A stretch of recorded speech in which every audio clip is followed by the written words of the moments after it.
lot has gone down in the past 2 days, and we've gotten quite a bit of information about Marvel Spider-Man 2, more than you honestly would think. I mean, Insomniac themselves said that they're going to make it very difficult for us to pretend that Spider-Man 2 doesn't exist until October 20th when the game releases, and they're doing a good job at that so far. So today we're going to talk about another interview that was conducted with Bryan Intihar, who works over at Insomniac Games. He's the creative director working on Spider-Man 2 right now, and he actually did an interview with Marvel.com for This Week in Marvel. They talked about all things Marvel Spider-Man 2. They talked about the open world, they talked about the villains, and they also dished on some information regarding the color variants that we saw are a part of the pre-order bonus. We're gonna go over all that and so much more here in today's video, but before we do so, you guys know the drill, okay? If you're hyped for Marvel Spider-Man 2, if you cannot wait until October 20th, scroll down, hit the thumbs up button, share your hype with me, and we're up in the ante this time. Let's go for 6,000 likes on this one. And with that being said, let's jump into this now. Some of you may be familiar with This Week in Marvel. It is a podcast that is hosted over on Marvel.com where they go over all things Marvel related, and of course Spider-Man 2 would fall under that banner. And luckily, we got an interview this time around with Bryan Intihar, like I said, the creative director at Insomniac Games. They talked a ton about this game, so let's just jump in. The first thing I wanted to go over actually from this interview was about Bryan talking about the early development stages for Marvel Spider-Man 2. Ryan Penagos actually asked specifically about Kraven, and Bryan Intihar said this: first of all, even picking Kraven was, well, he wasn't originally in the game. Like very early on when you asked me, like back when we were talking, he actually wasn't in the game. And then we were thinking about the kind of story that we want to tell, how we wanted to push Peter and Miles in places they may not be comfortable with. And not to mention, we knew we were going to do Lizard. We knew we were going to do Venom. And we're like, what's a character that can kind of push everybody and push the story into a different direction? And we're like, well, Kraven. And Bryan Intihar also mentioned once again that he really likes Kraven because Kraven's not a character that relies on magic. He's not a character that relies on any sort of tech. He's just a guy, you know, he's just a dude who wants to fight. More than anything, he wants a challenge. And I got to agree, that is such a cool motive for a villain, and it works so well with a character like Kraven the Hunter, so I'm so glad that he's one of the big villains in this game. But it's really interesting to me that at one point or another for Marvel Spider-Man 2, Kraven wasn't considered. They knew they were going to do Venom and Lizard, and those were the characters that they had nailed down for sure, but Kraven wasn't on that list yet. It feels similar to the way that, you know, at one point Kraven wasn't subscribed to this channel, and then he saw what I was doing, he saw all those Spider-Man 2 videos I was making, and he was like, you know what, no, I gotta subscribe, I gotta turn on those notifications. And it just makes me wonder, why was Lizard that guarantee? Like, we have to have that villain in here. You know, we knew why they're gonna choose Venom. I mean, that was the big setup in Marvel Spider-Man with the post-credit scene and the symbiote, and I guess you could say that they sort of set that up with Curt Connors in the post-credit scene of Spider-Man Miles Morales, but I wonder exactly what they want to do with Lizard in this game that made it so important from the early stages that they had to have that villain here. Clearly, Curt Connors is going to be very important to the overarching story of the game. It was mentioned in that gameplay demo that Curt is going to be the only one currently that can save Harry, and while Harry is dying, we know he was there when Harry was released from that tank, and I wonder, you know, was he testing on the symbiote, and how does he become Lizard again? Because he already was Lizard once before, canonically within the universe. I think the safest assumption is that he was testing on himself something that he was trying to use that could potentially work on Harry, and it turned him into the Lizard again. And then also Bryan Intihar was asked specifically about how many teeth Venom has within the collector's edition for Marvel Spider-Man 2, and Bryan said a lot. A lot. Someone asked me how many there are actually. I don't know, but I think Venom is a really good example. Whether it's Kraven, whether it's Pete and Miles, like almost anybody we ever feature, our North Star for this game, for this franchise,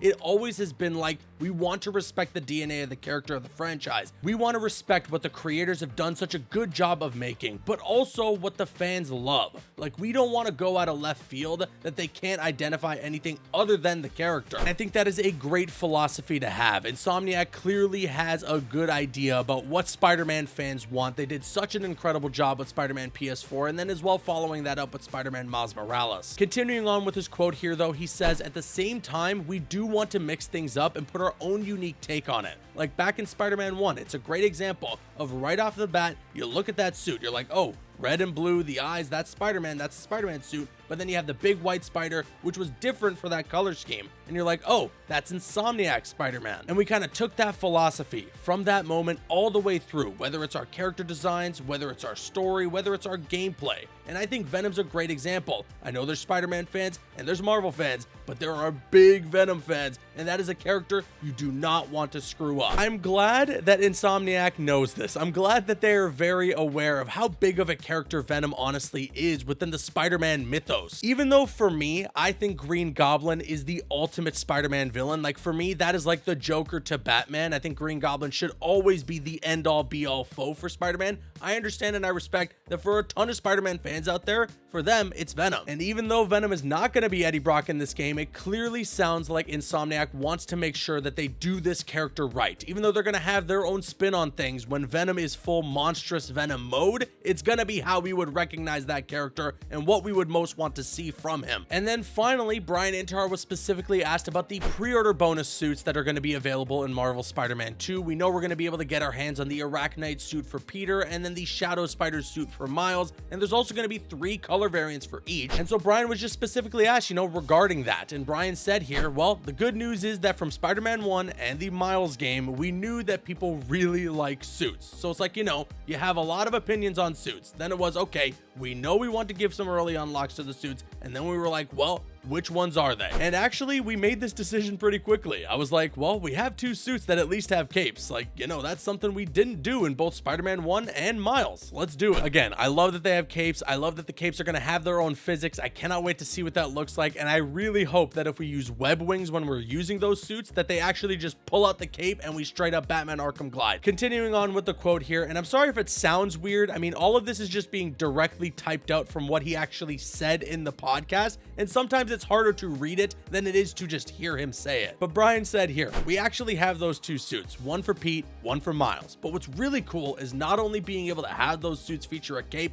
and really seeing, especially when you're wingsuiting, it looks really cool. The web wings, being able to actually have color variants for each. And that's for a majority of our suits. We have these color variants now, which is new to customization. So you actually get to unlock a suit, but then you also get the color variants that we offer. So it's definitely to make sure we go into things like photo mode and stuff like that. People are going to really have a lot of uniqueness too when they post stuff online. That is amazing to hear that a majority of the suits actually are going to have color variants. The more that I hear about this idea, the more that I'm honestly on board. I'm just really wondering how they're going to execute it, because if we do have something like the symbiote Raimi suit and they have a color variant for that gives us the red and blue classic Raimi suit, that would make me very happy. And then you gotta wonder, if you have the classic suit that comes back from Spider-Man PS4, the suit you start the game off with, will there be a color variant for that gives you a classic symbiote suit? I feel like I'm asking for too much, because from what it seems like, based at least off the pre-order bonuses, color variants strictly just change the colors of the suit itself. They don't change the actual look. But I mean, it would be pretty cool if we had some color variants that change the look just a little bit. But it is interesting as well to note that he mentions that not all these suits are going to have color variants. So there are going to be some alternate suits in the game that are just as is, and that's it. Nothing else to it. But still, it's just a nice addition. Again, I hope that color variants don't get in the way of them still adding something like 30 plus alternate suits like they've done with the last 2 games. And as long as it doesn't, then I'm all for it. It's just that added layer of customization. It makes it so that your Spider-Man is your own. And we're talking about the symbiote suit. It was mentioned as well in this interview by Bryan Intihar that they really were going to make the symbiote suit an unlockable costume at one point for Spider-Man PS4. It was him, Eric Monticelli at Marvel Games, Bill Roseman at Marvel Games, and then Gavin Golden at Insomniac Games, who all sat and decided, no, we have to do this storyline right, and if we're gonna have the symbiote suit,